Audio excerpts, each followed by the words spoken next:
আসসালামু আলাইকুম, সবাই কেমন আছেন? তো আজকে ক্লাসটা আমরা বেশি কথা না বাড়ি ক্লাসটা শুরু করে দিই। আজকে যে বিষয়টাতে ক্লাস নিতে যাব সেটা হচ্ছে বিরাম চিহ্ন। বিরাম চিহ্ন কি? আমরা কথা বলার সময় কোনো জায়গায় থামি, কোনো জায়গায় অল্প থামি, কোনো জায়গায় থামি না, ঠিক আছে? অথবা বাক্য লেখার সময় বিভিন্ন ধরনের বিরাম চিহ্ন বা সংকেত চিহ্ন আমরা কি করি, ইউজ করি। এই চিহ্নগুলোকে বলা হয় যে কি বিরাম চিহ্ন। বিরাম চিহ্ন অথবা কি জ্যোতি চিহ্ন, এটার অপর নাম হচ্ছে জ্যোতি চিহ্ন। এই টপিক নিয়ে আজকে আলোচনা করা হবে মূলত। তো প্রত্যেকে আশা করি যে ক্লাসের শেষ পর্যন্ত থাকবেন। আশা করি কারা কারা ক্লাসের শেষ পর্যন্ত থাকবেন সেটা একটু কমেন্টের মাধ্যমে জানান। আশা করি যারা ক্লাসের শেষ পর্যন্ত থাকতে পারবেন তারা ভালো কিছু নিয়ে যেতে পারবেন এবং তারাই দিন শেষে কিন্তু কামিয়াব হয়, তারাই দিন শেষে সফল হয়। যারা ক্লাসে কিংবা পড়ালেখায় একদম শেষ পর্যন্ত লেগে থাকে, তারা যে কোনো পরীক্ষায় শেষ পর্যন্ত যারা লেগে থাকে তারা কিন্তু খুব সফলভাবে ফিনিশিংটা তাদের হয়। তো আশা করবো যে প্রত্যেকে যারা যেখান থেকে যুক্ত হয়েছেন প্রত্যেকে অসংখ্য ধন্যবাদ। প্রত্যেকে আজকের ক্লাসের শেষ পর্যন্ত যুক্ত থাকবেন এবং আমরা কিন্তু ক্লাসটা শুরু করে দিচ্ছি বিরাম চিহ্নের উপর, যে ক্লাসটা আজকে নেওয়ার কথা। আশা করি কোনো ধরনের প্রবলেম নাই, এখনই ক্লাসটা শুরু করতে যাচ্ছি। তো দেখেন, বিরাম চিহ্ন। বিরাম চিহ্ন জিনিসটা কি? এই যে আমরা দাড়ি, কমা কি ইউজ করি, দাড়ি ইউজ করি, কমা ইউজ করি, কোলন ইউজ করি, সেমিকোলন ইউজ করি। এই ধরনের অনেকগুলো চিহ্ন আমরা কিন্তু ইউজ করে থাকি বিভিন্ন বাক্যের মধ্যে আমরা কি এগুলো ইউজ করে থাকি।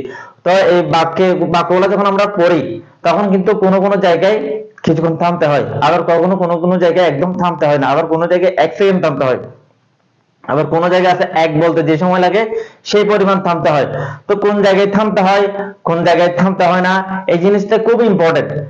এগুলা থেকে বারবার পরীক্ষা আসে। যেমন পরীক্ষায় আসে যে কমা বলতে, মানে কমা যেখানে থাকবে সেখানে কতক্ষণ থামতে হবে, 1 সেকেন্ড থামতে হবে নাকি দ্বিগুণ থামতে হবে এক বলার, নাকি থামতে হবে না, নাকি এক বলতে যে সময় লাগে সেই পরিমাণ থামতে হবে। অথবা আপনার রাষ্ট্রের দাড়িতে কতক্ষণ থামতে হবে। এভাবে অনেকগুলো কিন্তু বারবার পরীক্ষায় কিন্তু এই ধরনের টপিক থেকে প্রশ্ন আসে। তো আমরা একটু দেখি বিরাম চিহ্ন। বিরাম চিহ্নের অপর নাম হচ্ছে কি? বিরাম চিহ্নের অপর নাম ছেদ চিহ্ন। এটা একটু লিখে রাখতে হবে। বিরাম চিহ্নের অপর নাম ছেদ চিহ্ন। বিরাম চিহ্নের অপর নাম ছেদ চিহ্ন।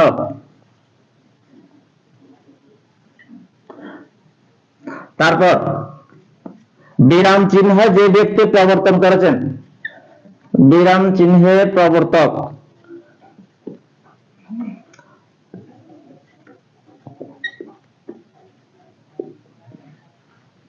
ঈশ্বরচন্দ্র বিদ্যাসাগর। ঈশ্বরচন্দ্র বিদ্যাসাগর,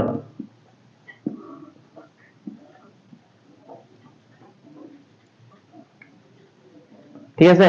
ঈশ্বরচন্দ্র বিদ্যাসাগর হচ্ছে বিরাম চিহ্নের প্রবর্তক। তিনি সর্বপ্রথম বেতাল পঞ্চবিংশতি, সর্বপ্রথম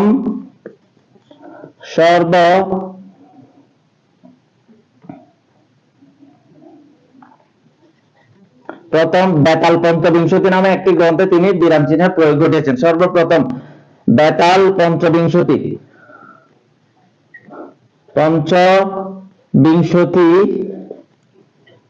গ্রন্থে তিনি সর্বপ্রথম বিরাম চিহ্ন ব্যবহার করেছেন। তিনি সর্বপ্রথম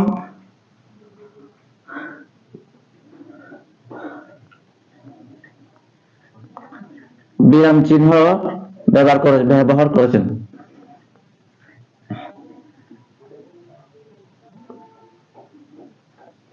বিরাম চিহ্নের অপর নাম হচ্ছে ছেদ চিহ্ন। বিরাম চিহ্নের প্রবর্তক হচ্ছে ঈশ্বরচন্দ্র বিদ্যাসাগর। সর্বপ্রথম বেতাল পঞ্চবিংশতি নামক গ্রন্থে তিনি বিরাম চিহ্ন ব্যবহার করেছেন। বিরাম চিহ্নের সংখ্যা কয়টা? বিরাম চিহ্ন হচ্ছে টোটাল 12টা। বিরাম চিহ্ন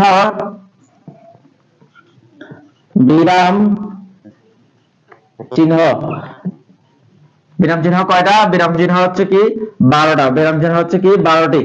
তা আমরা দেখেন, এই যে বিরা থেকে আমরা কিন্তু 12টা মনে রাখতে পারি, ঠিক আছে? বিরাটা আপনি বারবার বলেন, বিরা 12 মানে একটু কি আছে, মিল আছে, উভয়ের মাঝে একটু কি আছে, মিল আছে।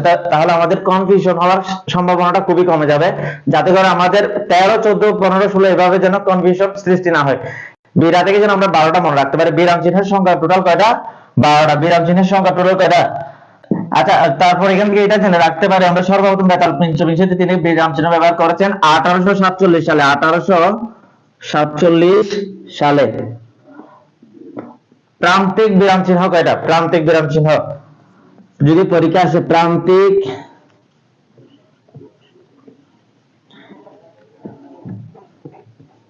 বিরাম চিহ্ন,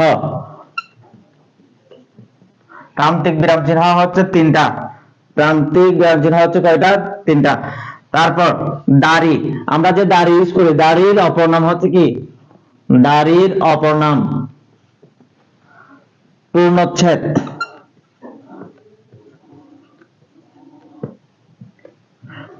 তারপর সেমিকোলনের অপর নাম,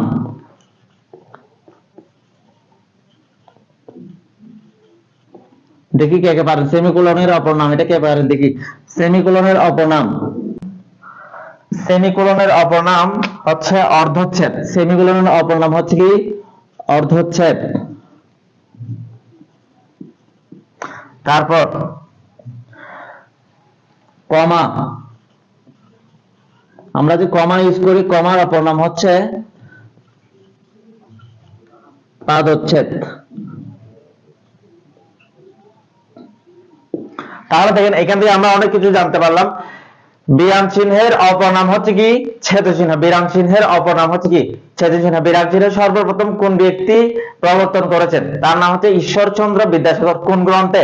বেতাল পঞ্চবিংশতি নামক এই গ্রন্থে। কত সালে? 1847 সালে। ঠিক আছে। বিরাম চিহ্নের সংখ্যা কয়টা? 12টা। বিরা থেকে আমরা 12টা মনে রাখবো। ঠিক আছে। তারপর দেখেন প্রান্তিক বিরাম চিহ্ন কয়টা? প্রান্তিক বিরাম চিহ্ন হচ্ছে কি? তিনটা। তারপর দাড়ি, দাড়ির অপর নাম হচ্ছে কি? পূর্ণচ্ছেদ। দাড়ির অপর নাম কি? পূর্ণচ্ছেদ। তারপর দেখেন সেমিকোলন, সেমিকোলনের অপর নাম হচ্ছে কি?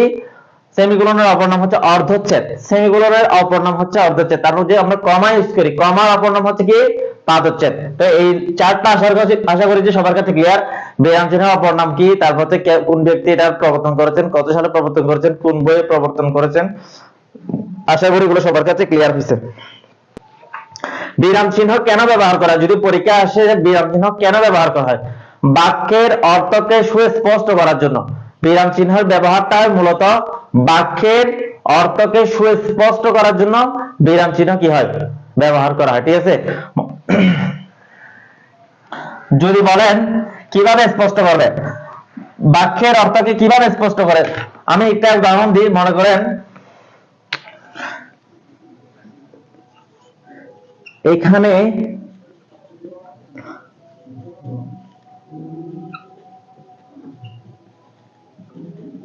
ধূমপান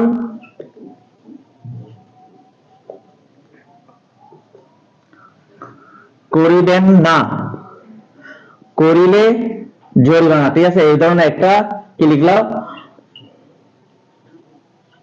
এই ধরনের একটা লাইন লিখলাম। ঠিক আছে। কোথাও এই ধরনের একটা লাইন লিখলাম। এখানে ধূমপান করিবেন না, করিলে জরিমানা। দেখেন এখানে কিন্তু এখানে ধূমপান করিবেন, না করিলে জরিমানা, এভাবেও কিন্তু পড়া যায়। কিন্তু ওদের উদ্দেশ্য ছিল মূলত না পর্যন্ত দেওয়া। ওদের উদ্দেশ্য এখানে ধূমপান করিবেন না মানে ধূমপান না করার জন্য নিষেধ করা হয়েছে, করলে কি হবে? জরিমানা হবে। কিন্তু এটা এভাবে পড়া যাচ্ছে, যাদের উদ্দেশ্য তারা কিন্তু পড়বে এভাবে। এখানে ধূমপান করবেন না করলে জরিমানা, ওটা হয়ে যাচ্ছে, মানে পুরোটা অর্থ কি হয়ে যাচ্ছে? চেঞ্জ হয়ে যাচ্ছে। মানে যে উদ্দেশ্যে লেখাটা লিখছে সেই উদ্দেশ্যের বিপরীত উদ্দেশ্য এখানে কি হচ্ছে? প্রয়োগ করা হচ্ছে।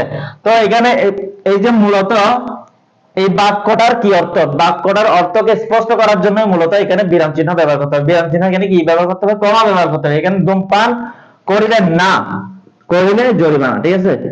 দেখেন কিন্তু একটা বিরাম চিহ্নের কারণে পুরো অর্থ কি হয়ে যেতে পারে? চেঞ্জ হয়ে যেতে পারে। তো এটাই হচ্ছে কি বাক্যের অর্থকে সুস্পষ্ট করার জন্য। তাই এটা আশা করি সবার কাছে ক্লিয়ার। এবার আমরা সবগুলো বিরাম চিহ্নের নামগুলো লিখি।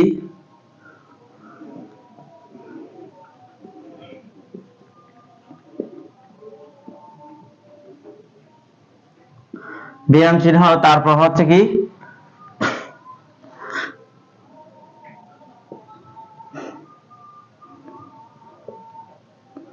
বিরাম চিহ্নের নাম,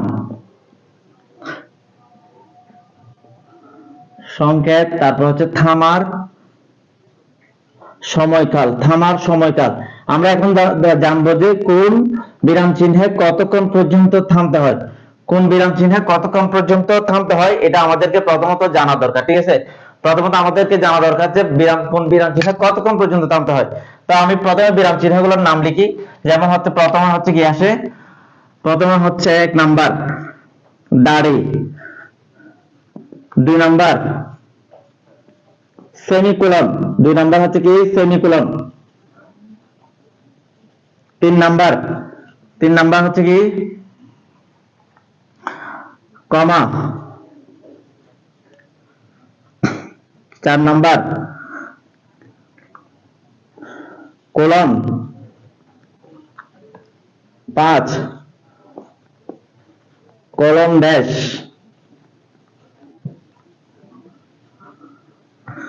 6 নাম্বার ড্যাশ, 7 নাম্বার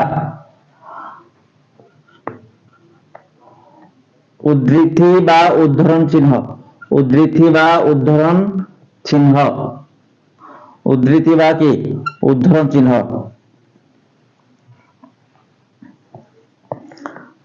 তারপর প্রশ্নবোধক চিহ্ন,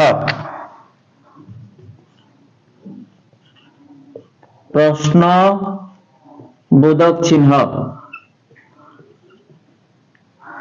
তারপর বিস্ময়সূচক চিহ্ন,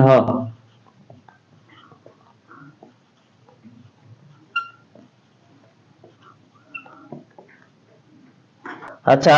তারপর আমরা লিখতে পারি ইলেক বা লোপ চিহ্ন,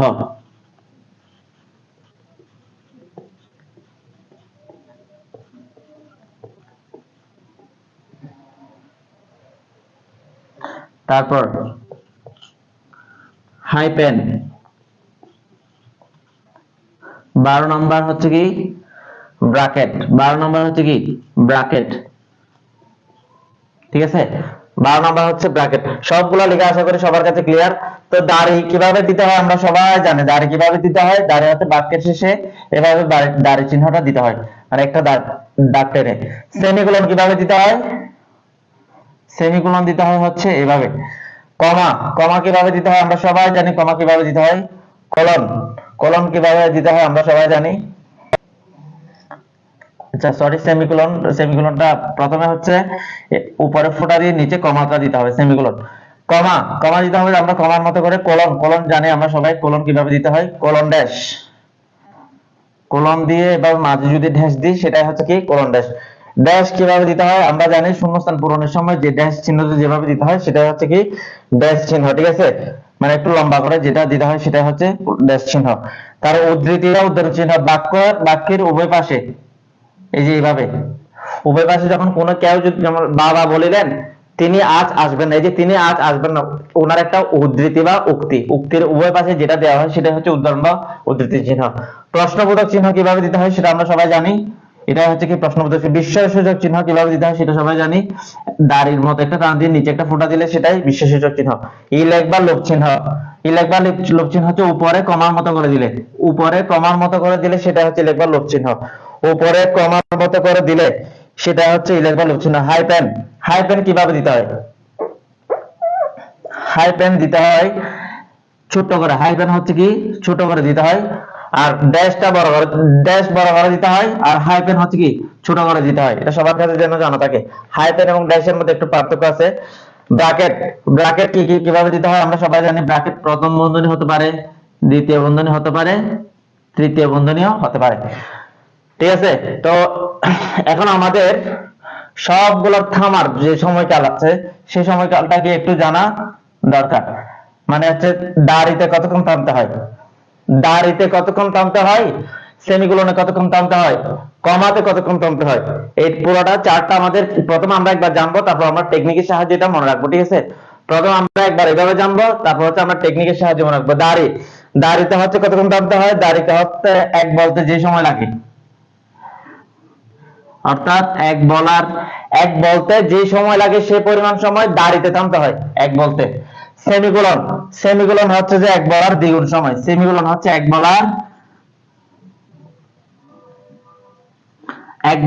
বলার দ্বিগুণ সময়। এই দুইটা খুব ইম্পর্টেন্ট, বারবার পরীক্ষা আসে।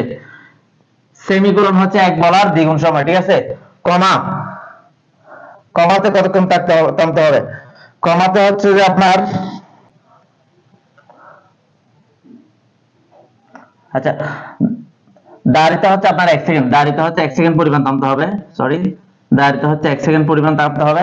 আর কমাতে হচ্ছে 1 বলতে যে সময় লাগে, কমাতে হচ্ছে 1 বলতে যে সময় লাগে, 1 বলতে যে সময় লাগে সে পরিমাণ সময় কমার মধ্যে থামতে হবে।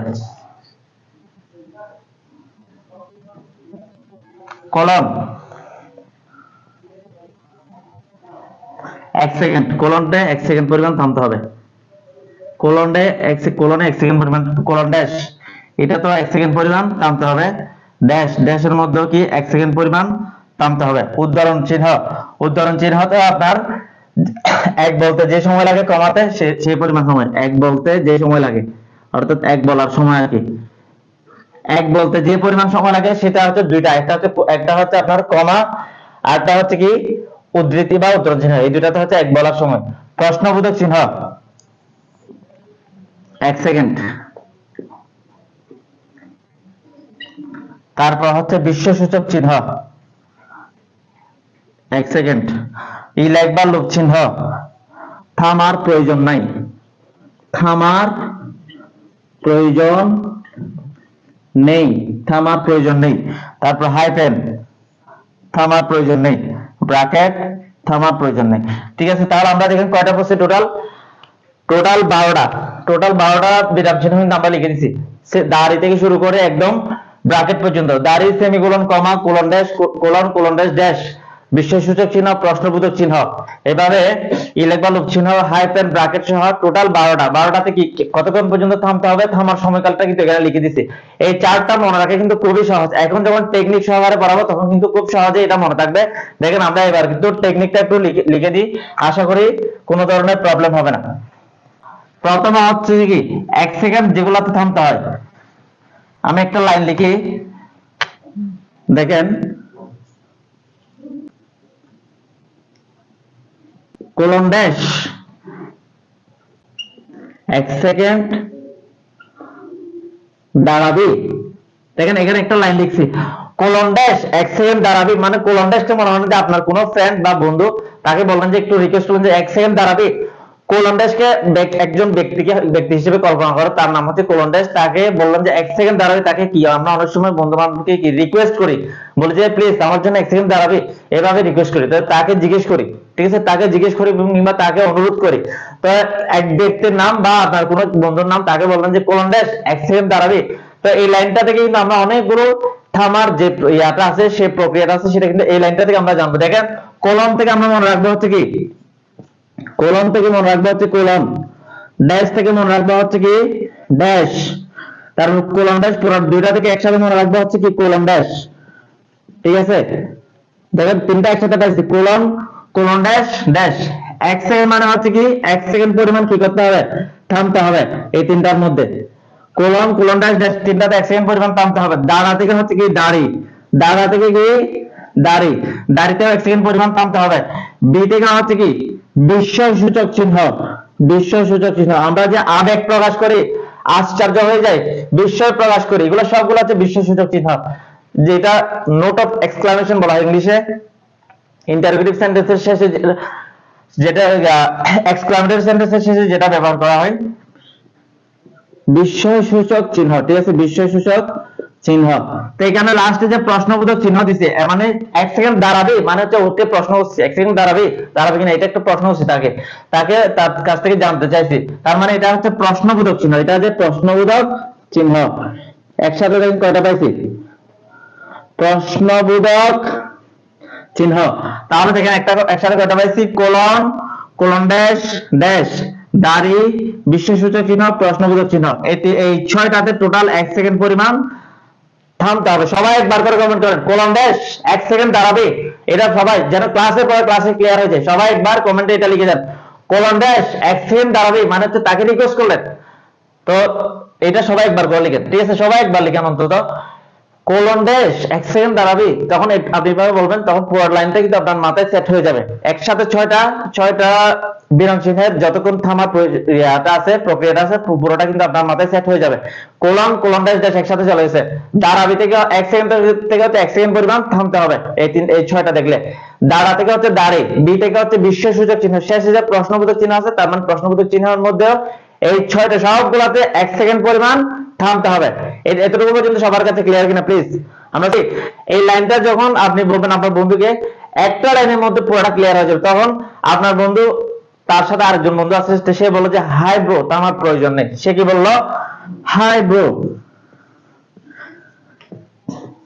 হাই ব্রো, থামার প্রয়োজন নাই। আপনি আপনার বন্ধুকে রিকোয়েস্ট করছেন, কিন্তু তার বন্ধু তাকে বলতেছে হাই ব্রো, থামার প্রয়োজন নাই। তার বন্ধু তাকে প্ররোচনা দিয়ে বলছে কি থামার প্রয়োজন নাই, থামার প্রয়োজন নাই, থামার প্রয়োজন নেই, থামার প্রয়োজন নেই। দেখেন হাই থেকে হচ্ছে কি, হা থেকে হচ্ছে হাই প্যান, হাই থেকে হচ্ছে কি হাই প্যান, ই থেকে হচ্ছে কি ইলেক বা লোপ চিহ্ন, ই থেকে হচ্ছে ইলেক অথবা লোপ চিহ্ন, ইলেক অথবা কি লোপ চিহ্ন। আর ব্রো থেকে হচ্ছে কি ব্র্যাকেট, ব্রো থেকে হচ্ছে কি ব্র্যাকেট। দেখেন ই থেকে হচ্ছে ইলেক বা লোপ চিহ্ন, ব্রো থেকে হচ্ছে ব্র্যাকেট, আর হা থেকে হচ্ছে কি হাইপেন, হা থেকে হচ্ছে কি হাইপেন, হা থেকে হাইপেন, ব্রো থেকে ব্র্যাকেট, আর ই থেকে হচ্ছে ইলেক চিহ্ন। ঠিক আছে, এই তিনটা চিহ্নের মধ্যে কি করতে হবে না, থামার প্রয়োজন নেই, কোনো ধরনের থামাতামি করা যাবে না। এই তিনটা চিহ্নের মধ্যে থামার প্রয়োজন নেই, মানে হচ্ছে কি এখানে থামা যাবে না। এই তিনটা চিহ্ন, হা থেকে হাইপেন, ই থেকে ইলেক বা লোপ চিহ্ন, ব্রো থেকে হচ্ছে ব্র্যাকেট, এই তিনটা। আর এই ছয়টা হচ্ছে 1 সেকেন্ড পরিমাণ কি করতে হবে, এই 6টাতে 1 সেকেন্ড পরিমাণ কি করতে হবে, থামতে হবে। আর এই তিনটাতে হচ্ছে কি থামার প্রয়োজন নেই। তাহলে কয়টা গেল? 9টা, 12টা থেকে টোটাল 9টা কিন্তু শেষ। সবাই একবার একবার করে লিখি, সবার এতটুকু পর্যন্ত সবার কাছে ক্লিয়ার কিনা?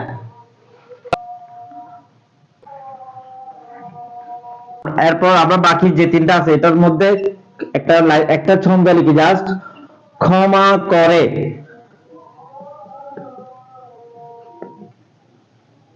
ক্ষমা করে উদ্ধার করুন, সেমিকোলনে, সেমিকোলনে এক বলার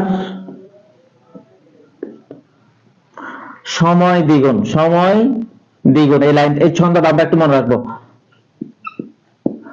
ক্ষমা করে উদ্ধার করুন, সেমিকোলনে এক বলার সময় দ্বিগুণ, সেমিকোলনে এক বলার সময় দ্বিগুণ। এই লাইনটা আমরা একটু মনে রাখবো, ক্ষমা করে উদ্ধার করুন, সেমিকোলনে এক বলার সময় দ্বিগুণ। দেখেন খুব ছন্দটা কিন্তু মিলছে, করুন আর দ্বিগুণ। এই লাইনটা যদি আমরা মনে রাখতে পারি, ক্ষমা থেকে আমরা মনে রাখবো হচ্ছে কি কমা, ক্ষমা থেকে আমরা মনে রাখবো কি কমা। তারপর হচ্ছে উদ্ধার থেকে মনে রাখবো হচ্ছে কি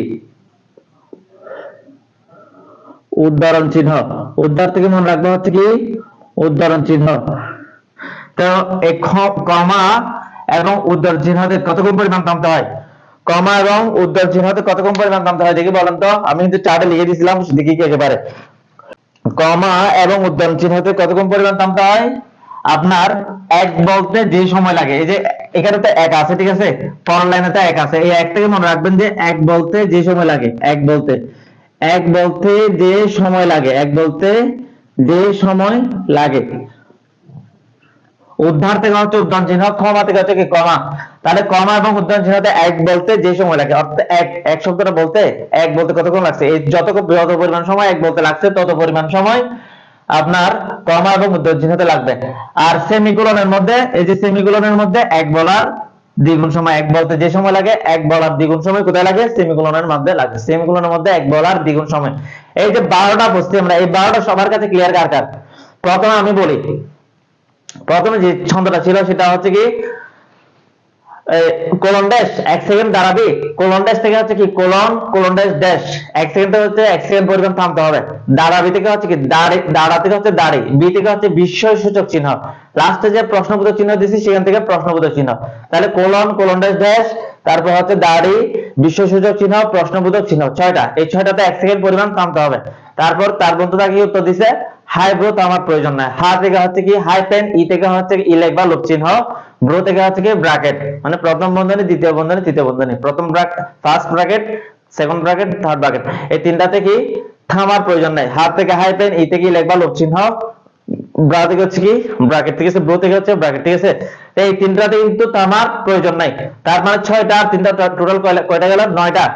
আর বাকি আছে কয়টা? 3টা। তো 3টার জন্য আমরা কি মনে রাখবো? ক্ষমা করে উদ্ধার করুন, সেমিকোলনে এক বলার সময় দ্বিগুণ, সেমিকোলনে এক বলার সময় দ্বিগুণ। ক্ষমা, ক্ষমা থেকে হচ্ছে কি কমা, উদ্ধার থেকে হচ্ছে কি উদ্ধৃতি চিহ্ন, উদ্ধৃতি চিহ্ন বলা হয়, এটাকে উদ্ধৃতি চিহ্ন বলা হয়। এই দুটোর সময়কাল হচ্ছে কি টোটাল কয় সেকেন্ড না, এক বলতে যে সময় লাগে, এক বলতে যে, এই যে নিচে এক আছে, এটা থেকে মনে রাখবো যে এক বলতে যে সময় লাগে। সেমিকোলনে এক বলার সময় দ্বিগুণ, সেমিকোলনে এক বলার সময় দ্বিগুণ মানে হচ্ছে সেমিকোলনে এক বলতে যে সময় লাগে সেই সময়ের দ্বিগুণ সময় সেমিকোলনের মধ্যে লাগে। তাহলে এই পুরো 12 প্রকার কার কার কাছে ক্লিয়ার হয়েছে একটু আমরা সবাই দেখি। আশা করি পুরোটাই ক্লিয়ার হয়ে গেছে সবার কাছে। এখন আমরা একটু প্রয়োগগুলো দেখব। দেখেন, কমা, কমা কোথায় কোথায় বসে, কমা, এই যে প্রথমে আমরা কমা কোথায় কোথায় বসে এটা একটু আমরা জানি। কমা কোথায় কোথায় বসে, মনে করেন কারো সম্বোধন করে, কাউকে যদি সম্বোধন করা হয়, ঠিক আছে, সম্বোধনের ক্ষেত্রে এক নাম্বার আছে সম্বোধনের ক্ষেত্রে, সম্বোধনের ক্ষেত্রে যেমন আপনি যদি বলেন রাকিব এদিকে আসো, এদিকে এসো, ঠিক আছে, রাকিবকে ডাকলেন, ঠিক আছে, এই যে মনে করলেন রাকিবকে ডাকলেন, তখন আপনি কি লিখলেন, রাকিব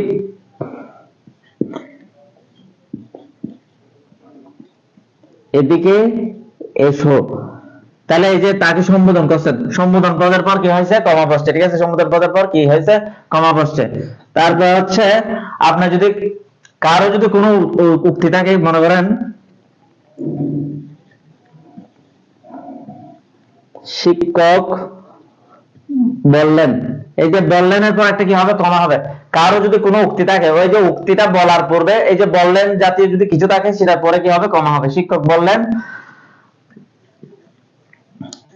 আজ ক্লাস হবে না, ঠিক আছে, আজ ক্লাস হবে না। এই যে আমি এটা বোঝানোর জন্য জাস্ট বলছি, কারো যদি কোনো উদ্ধৃতি থাকে, এই যে এই আজ ক্লাস হবে না, এটা হচ্ছে তার একটা উদ্ধৃতি। এই যে উদ্ধৃতি কোথায় বসে, কেউ যদি কোনো কিছু বলে, কারো যদি কোনো কথা থাকে বা উক্তি থাকে, সেটা উক্তির পূর্বে সাধারণত কি বসে, উদ্ধৃতি চিহ্ন বসে। কিন্তু উদ্ধৃতি বা উক্তির পূর্বে যে ইয়াটা থাকে সেটা পরে কি বসে, কমা বসে, ঠিক আছে, সেটা করা হচ্ছে কি কমা বসে।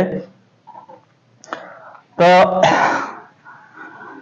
এরপর দেখেন, এরপর হচ্ছে আপনার কয়েকটা পদ যদি একসাথে থাকে, কয়েকটা পদ যদি একসাথে থাকে, যেমন যেমন আমি যদি বলি রাকিব রহিম করিম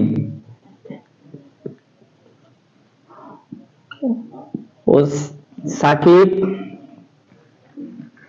আজ আসবে।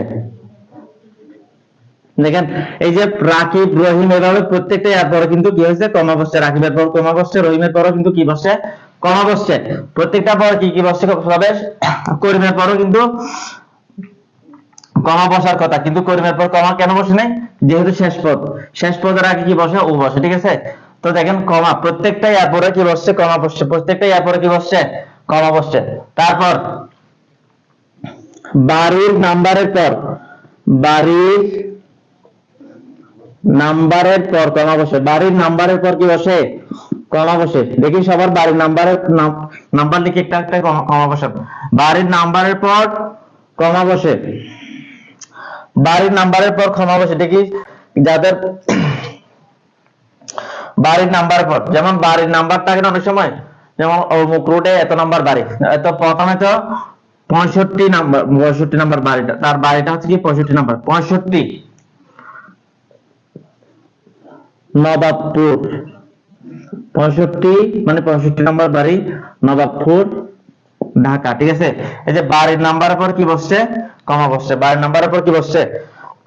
তারপর মাসের তারিখ লিখতে, মাসের তারিখ লিখতে, মাসের তারিখ লিখতে গেলে বার, বার এবং মাসের পরে কি বসে, কমা বসে, ঠিক আছে, বার ও মাসের পরে কমা বসে, বার ও মাসের পর কমা বসে। দেখেন মাসের তারিখ লিখতে গেলে বার এবং মাসের পরে কি বসবে, কমা বসবে, বার এবং মাসের পরে কি বসবে, কমা বসবে, ঠিক আছে। যেমন আমি যদি লিখি 16 জানুয়ারি, 16 জানুয়ারি, তারপর বার লিখলাম বুধবার 2025 ইংরেজি, ঠিক আছে, দেখেন 16ই জানুয়ারি, এখানে 16ই জানুয়ারি, কিন্তু 16 পরে কিন্তু কমা বসছে, জাস্ট কিসের পর কমা বসছে, মাসের পর কমা বসছে, তারপর হচ্ছে কি একটাতে মাসের পর কমা বসবে, তারপর হচ্ছে কি আটটাতে বারের পর কমা বসবে, এই যে বুধবার, বুধবারের পরও কিন্তু কমা বসছে। তাহলে মাসের পরও কমা বসবে আর বারের পরও কমা বসবে কখন, যখন আপনি পুরোপুরি ভাবে একটা তারিখ লিখবেন সুন্দর করে, মানে 16ই জানুয়ারি বুধবার 2025 ইংরেজি এভাবে যখন লিখবেন, তখন প্রথমত আপনার মাসের পরও কি বসবে, কমা বসবে, তারপর হচ্ছে আপনার বারের পরও কি বসবে, কমা বসে। ঠিক আছে, দাড়ি কোথায় বসে বলুন তো দেখি, দাড়ি আমরা সবাই জানি দাড়ি কোথায় বসে, সেটা দাড়ি কোথায় বসে, পূর্ণ বাক্যের শেষে, পূর্ণ বাক্যের শেষে দাড়ি বসে, পূর্ণ বাক্যের শেষে দাড়ি বসে, শেষে দাড়ি বসে। যেমন আমি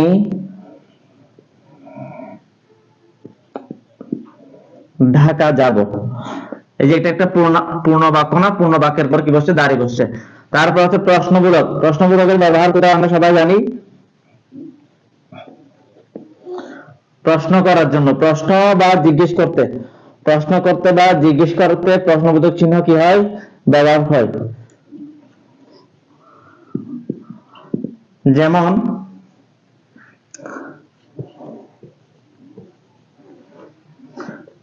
তুমি কি গিয়েছিলে, সে কোথায়, প্রশ্নবোধক দুইভাবে করা যায়। দেখেন প্রশ্ন বা জিজ্ঞেস, প্রশ্ন করতে বা জিজ্ঞেস করতে কি বসে, প্রশ্নবোধক চিহ্ন বসে। তো তাহলে আমরা তিনটা ক্লিয়ার হয়েছে। প্রথমত হচ্ছে কমা, তারপর হচ্ছে কি, প্রথমত হচ্ছে কমাটা ক্লিয়ার হয়েছে, তারপর হচ্ছে দাঁড়িটা ক্লিয়ার হয়েছে, তারপর হচ্ছে প্রশ্নবোধকটা ক্লিয়ার হয়েছে। ঠিক আছে, এবার আমরা দেখবো যে হাই পেন, হাই পেনে কি থামার প্রয়োজন আছে নাকি নাই, হাই পেনে কি থামার প্রয়োজন আছে কিনা নাকি নাই। হাই পেন, হাই পেন কোনটাকে বলে, হাই পেন হচ্ছে যে কি এই চিহ্নটাকে কি বলে, হাই পেন বলে, এই চিহ্নটাকে কি বলে, হাই পেন বলে। দুটো শব্দের সংযোগ করতে, দুইটি শব্দের সংযোগ করতে হাই পেন বসে, দুইটি শব্দের সংযোগ করতে, দুইটি শব্দের সংযোগ করতে কি বসে, হাই পেন বসে। দুইটা শব্দ থাকবে, দুইটা শব্দকে কি করবে, সংযোগ করবে, দুইটা শব্দকে সংযোগ করতে হাই পেন বসে। যেমন মা বাবা, তারপর হচ্ছে ভালো মন্দ, এই যে দুই ধরনের শব্দ থাকলে সমাসবদ্ধ পদে সাধারণত, মানে দ্বন্দ্ব সমাসে যেগুলো থাকে, ভালো মন্দ, মা বাবা, তারপর পাপ পুণ্য লিখা যায়, তারপর পাপ, ঠিক আছে। এই যে দুইটা শব্দ, এই মা বাবা, এই দুইটা শব্দের মাঝে কি সংযোগ করছে, এই হাইপেন শব্দটা কি করছে, সংযোগ করছে। ভালো মন্দ এটার মাঝে সংযোগ করছে, পাপ পুণ্য এটার মাঝে কি করছে, সংযোগ করছে। ঠিক আছে, তাহলে দুইটা শব্দের মাঝে সংযোগ করতে কি বসে, হাইপেন বসে, দুইটা শব্দের মাঝে সংযোগ করতে কি বসে, হাইপেন বসে। তারপর আরো আরো দিতে পারি আমরা চাইলে, এই যে নদ নদী, নদ নদী, ঠিক আছে, নদ নদী। তারপর হচ্ছে কি প্রীতি উপহার, এক কথায় দুটা শব্দের মাঝে সংযোগ সৃষ্টি করার জন্য হাইপেন বসে, এক কথায় দুটা শব্দের মাঝে সংযোগ সৃষ্টি করার জন্য কি বসে, হাইপেন বসে। তাহলে হাইপেন সবার কাছে ক্লিয়ার, তাহলে হাইপেন সবার কাছে ক্লিয়ার। ঠিক আছে, এরপর আমরা দেখবো যে কোলন,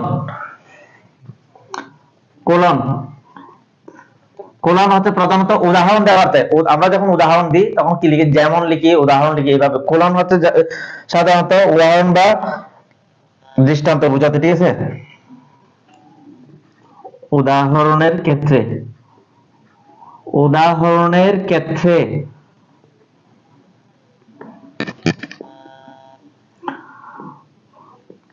যেমন আমি যদি বলি সন্ধি দু প্রকার, সন্ধি দুই প্রকার, কয় প্রকার, সন্ধি দুই প্রকার। ঠিক আছে,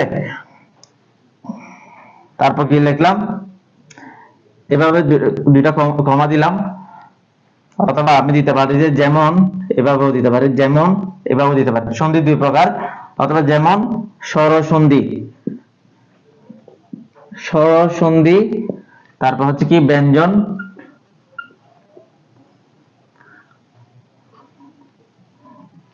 সন্ধি, ঠিক আছে। উদাহরণের ক্ষেত্রে তাহলে কি বসে? কোলন বসে। উদাহরণের ক্ষেত্রে কি বসে? কোলন বসে, ঠিক আছে। তারপর আপনার নাটকের যদি কোনো সংলাপ থাকে, নাটকের সংলাপ, নাটকের সংলাপ, সংলাপেও বসে, নাটকের সংলাপেও বসে। মনে করেন আপনার কোন এক ব্যক্তি, তার নাম হচ্ছে কি রহিম, সে একটা কথা বললে, কথা বল, তার বিস্তারিত কথাটা এখানে থাকবে। অর্থাৎ সে একটা বললো, করিম একটা বললো। অর্থাৎ যে কোনো ধরনের সংলাপে, নাটকের সংলাপ হোক বা এমনি সংলাপ হোক, যে কোনো সংলাপের ক্ষেত্রে আপনার এভাবে কোলন বসে। যে কোনো সংলাপের ক্ষেত্রে কি বসে? কোলন বসে। তো আশা করি কোলনটা সবার কাছে ক্লিয়ার। তারপর আসি আমরা ইলেক বা লোপ চিহ্ন, ইলেক বা লোপ চিহ্ন, ঠিক আছে। কোনো কিছু বিলুপ্ত হয়ে গেছে, কোনো কিছু বাদ পড়ছে, কোনো কিছু লোপ পাইছে, এই ধরনের বোঝালে কি হয়? ইলেক বা লোপ চিহ্ন ব্যবহৃত হয়। ইলেক বা লোপ চিহ্ন উপরে জাস্ট এইভাবে কমার মতো করে বসে। যেমন আমি যদি বলি পরে, পরের পরেটা কি দিছি না, পরে জ্বলছে রবি, পরে জ্বলছে রবি, এই যে পরের পূর্বে একটা কি দিছি? কমার মতো করে একটা দিছি, দেখেন এই যে কমার মতো করে একটা কি দিছি। তার মানে বোঝা যাচ্ছে কি এখান থেকে একটা বর্ণ বাদ পড়ে গেছে। কোন বর্ণ বাদ পড়ে গেছে? এটা মূলত ছিল হচ্ছে কি, মূলত ছিল এটা উপরে জ্বলছে রবি, উপরে জ্বলছে রবি। তো দেখেন এখান থেকে উল্টা বাদ পড়ার কারণে এখানে এই যে ইলেক বা লোপ চিহ্নটা বসছে, ঠিক আছে। তো এটা আশা করি এটা সবার কাছে ক্লিয়ার, খুব একটা প্রবলেম হবে না ইলেক বা লোপ চিহ্ন। তো ব্র্যাকেট, ব্র্যাকেটের মধ্যে আমরা সবাই জানি ব্র্যাকেটের মধ্যে কি থামার প্রয়োজন নাই। তারপর আমরা একটু লিখি সেমিকোলন, সেমিকোলন,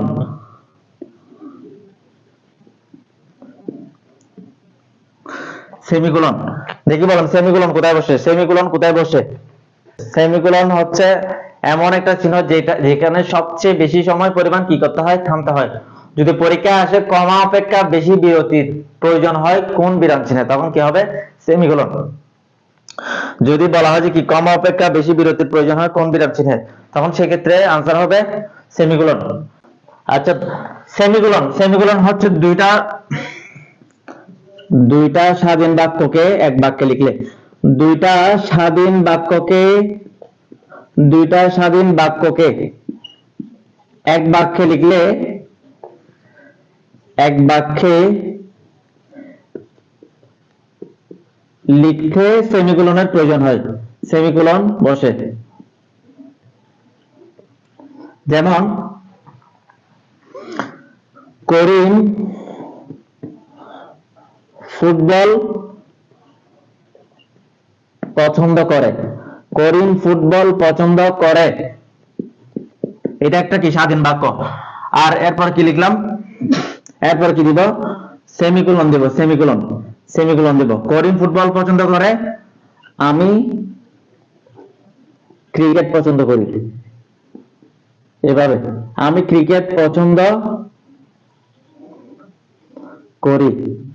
তো দেখেন আমি ক্রিকেট পছন্দ করি, করিম ফুটবল পছন্দ করে, দুটাই কিন্তু কি স্বাধীন বাক্য, কিন্তু এই যে মাঝখানে সেমিকোলন আসার মাধ্যমে এটা কি হয়ে গেছে? আপনার এক বাক্য হয়ে গেছে। করিম ফুটবল পছন্দ করে, আমি ক্রিকেট পছন্দ করি, দুটো কিন্তু স্বাধীন বাক্য, মাঝখানে সেমিকোলন আসার কারণে এটা দুটো মিলে এখন কি কয়টা বাক্য? একটা বাক্য হয়ে গেছে, ঠিক আছে। তো সেমিকোলন আশা করি সবার কাছে ক্লিয়ার।